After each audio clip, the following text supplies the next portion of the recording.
আজ আমি আপনাদের সাথে শেয়ার করব মেয়োনেজ রেসিপি। আমি সব কিছু রেডি করে নিয়েছি। প্রথমে আমি ডিম নিয়ে নিলাম, এরপর আমি 1 স্পুন লেবুর রস নিলাম, তারপর স্বাদ মতো লবণ দিয়ে দিলাম। আমি গোলমরিচের গুঁড়ো করে রেখেছিলাম, ওটাও দিয়ে দিলাম।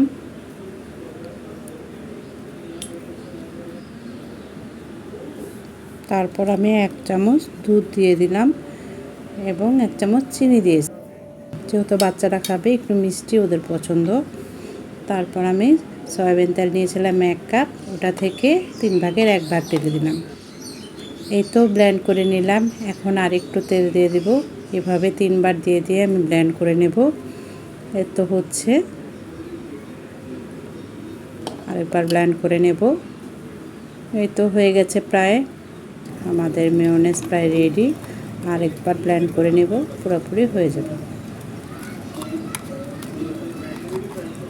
দেখেছেন কতটা সুন্দর হয়েছে।